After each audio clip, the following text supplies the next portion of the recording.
You are listening to the Your Knee, Your Health podcast. I'm your host, Adam Rosen. I'm a fellowship-trained, board-certified orthopedic surgeon who specializes in knee replacement. Here I'll talk to you about common knee complaints and other orthopedic issues. We'll cover other important health-related topics, all of which are meant to helpfully answer some of your questions and help improve the quality of your life. Thanks for listening, and on with the next episode.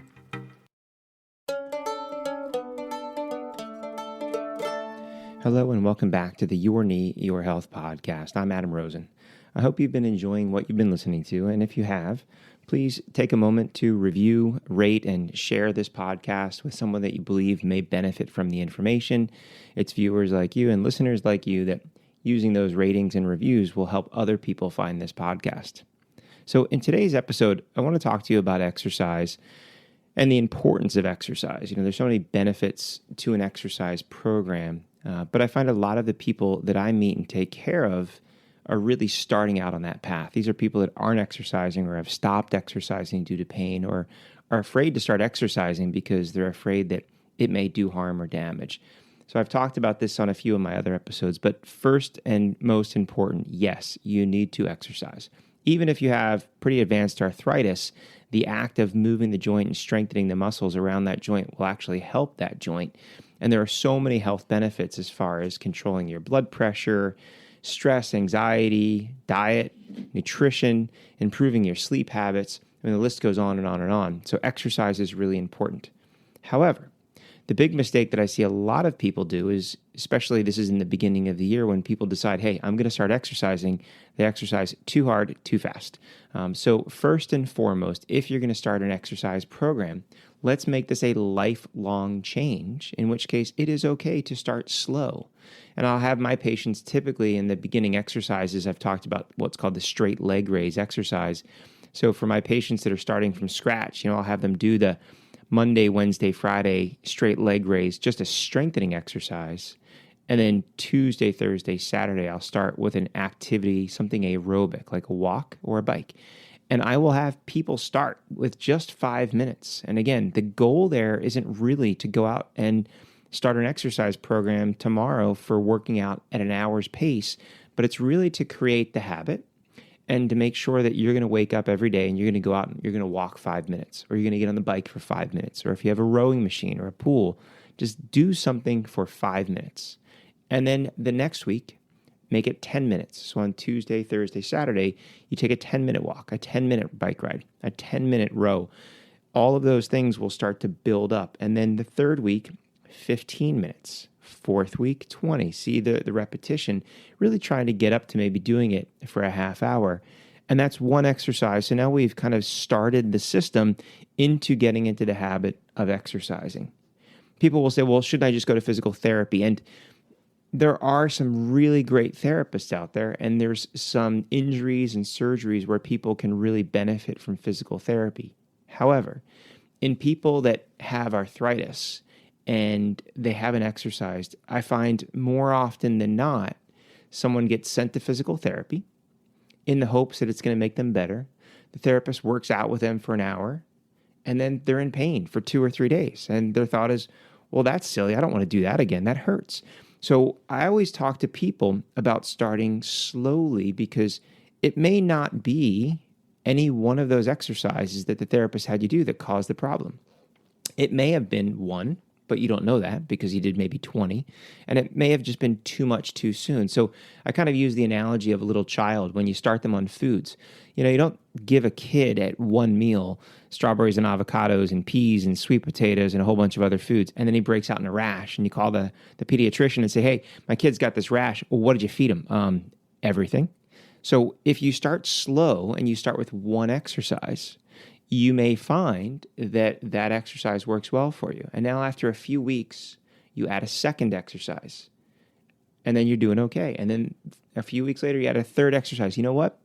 The next day I had pain. Well, maybe it was that exercise. So let's modify it. The beauty is there's thousands of exercises or variations. And that's That's where I think if you find a great therapist, they will work with you and they will start extremely slow. And the hard part is trying to let the patient know that they're getting something out of this, even though we're starting slow. And by doing one or two exercises and building up that exercise and making sure that you have the proper form, and then as you develop some strength and mobility and stamina, you add in another exercise, it will be helpful. But when you go somewhere and you get 20 exercises and you do them all and you're in pain, it's going to be really hard to know, again, which thing caused the symptoms, or was it just a combination of all of the above and too much too soon? So starting with an exercise program is really important. So if we start with the strengthening, and again, the details on that straight leg raise that I keep mentioning, if you go back to the first episode, I talk about that straight leg raise exercise, and there's even a little handout on my website where you can pick out the picture, but it's a pretty straightforward exercise. If you're doing that Monday, Wednesday, Friday, and then this bike or walk or rowing machine Tuesday, Thursday, Saturday, now a number of weeks or months down the road, you've gotten up to working at a half hour. That's great. Maybe a half hour at one time is too much. Well, let's maybe do 15 minutes in the morning and 15 minutes in the afternoon. But you're starting that process. And now, once you've gotten into this habit of I'm doing a little bit of strengthening and a little bit of aerobic, let's start adding some other things in. Why? Well, if you do the same exercise over and over and over again, it gets really boring. I mean, there are some people that, they have the same routine that they've done for 20 years, and that works for them. But I find for a lot of people, it gets boring. But more importantly, the idea of cross-training is really helpful and beneficial because it uses different muscles in different ways. It's interesting that even if you look at a lot of professional athletes, you think, oh, the pitcher or the quarterback, the basketball player, the ice hockey player, all of those people, you would think that they started at a young age and just practiced and practiced and practiced this one sport. And actually, for a lot of professional athletes, they actually didn't play just that one sport. Some of them don't start that sport until later on in high school or college. And the idea there is that if you're a young athlete and you're playing different sports throughout the year, different seasons, one, you're a more well-rounded, physically fit individual. Two, you're using different muscles in different ways. But three, and most importantly, they were less likely to get injured. When you get a pitcher at a young age, and dad thinks he's going to be, the next pitcher in the World Series, and he pitches him all year long and has pitching coach after game after game, what happens at a young age in a growing athlete is they get injuries. And the same thing can happen for us as adults, that if you work out the same muscle group or the same exercise over and over and over again, sometimes you can get an overuse phenomenon and an injury. So it's really, really important. And I'll talk to people that I'll say, hey, listen, if you're going to go to the gym, say for exercise, whenever gyms open back up, or you have lots of options and you're doing your aerobic sort of workout 3 days a week, one day go for a walk, one day go for a bike ride, one day go for a swim, or maybe you have an elliptical or something different. So you're doing different activities on different days. And you might do that, say, hey, for this week, I'm going to do walking, and next week, I'm going to do my biking. And that's okay too. But by modifying it, you're using different muscle groups in different ways, and you're not going to get bored. And the other important thing there too is as you're doing different muscle groups, what you may find is by using different muscles in a different way. So even though you might do an exercise for your quad muscle, but this one's on a machine, and this one's with the knee straight, and this one's lying down, or this one's sitting up, you're going to be activating that muscle in different ways and different forms, and that's going to lead overall to better health of that muscle. So if you have exercise options, so some of you may have some online options, that's a great thing. Once you get further along where you're pretty physically fit and able, then you can try different classes. Right now, so many places are offering classes online. So you can take different yoga classes, dance classes, karate classes, kickboxing classes, boxing classes, just simple exercise, aerobic exercise. If you have equipment at home, kettlebells classes, but even elastic band exercises. And for people that aren't that active or don't have the ability to do those higher intensities, a lot of chair exercise classes. So there's lots of different options that you can do. And by doing this, it keeps it fun. It keeps you kind of challenged because you're using different muscle groups in different ways. But overall, what you're going to start to find is that these muscles are going to work better. And what I find talking to a lot of people is once they get into an exercise program, they'll all say, I am sleeping better, and I am eating better, and I'm walking better because I'm standing upright. And at the end of the day, they have less soreness or achiness, even if they had a bad back or arthritis or other problems, because those muscles which support our body and support our joints are better toned and they're functioning better. So overall, this is going to make you a better, healthier individual. So taking all that, into account, if you're at 0, that's okay. You got plenty of time. Let's start with 1 strengthening exercise Monday, Wednesday, Friday, 1 aerobic exercise Tuesday, Thursday, Saturday, just 5 minutes or 10 reps, depending on which one you're doing. And then over the weeks, add 5 minutes more on the bike or a 5-minute longer walk or 5 more or 10 more reps of some strengthening exercise, just 1 and 1. And then once you get 6 to 12 weeks down the road and you've developed some strength and stamina, now we can start adding in other activities. So if you were walking, maybe try adding in a stationary bike.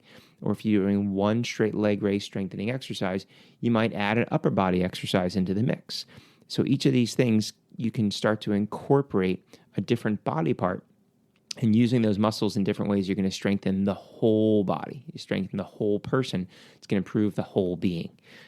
So it's a lot of information. I really encourage that if you're not able to really just kind of jump into this by yourself, that's where you can talk to a trainer, talk to a physical therapist, but be honest with them. Do not let them make you do too much too soon. I always tell people if you have not exercised in a long time, especially if you have knee arthritis, and the first thing a trainer or therapist has you do is a squat or a lunge, leave, go somewhere else.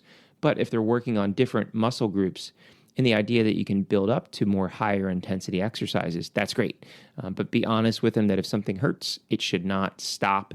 And if you're having pain, especially more for 2 or 3 days later, what we call delayed onset muscle soreness, you just let them know so they can modify or tailor the approach to you and your body in the hopes that we can build this up down the road and improve that strength slowly over time.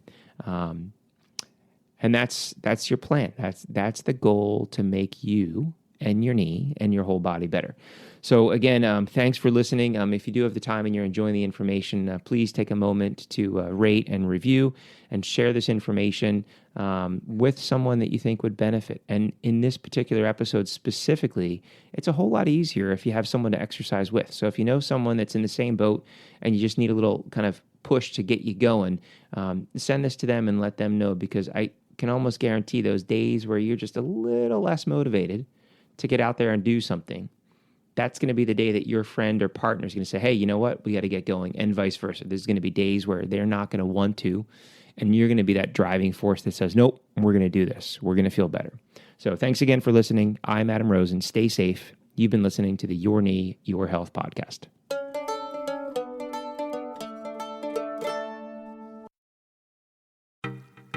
Thanks for listening to the Your Knee, Your Health podcast. If you've not already done so, please subscribe so you'll be notified of future episodes. And if you enjoy what you're hearing, please take the time to leave a review. It helps other people like you find the show. I'm your host, Adam Rosen, and until next time, stay safe.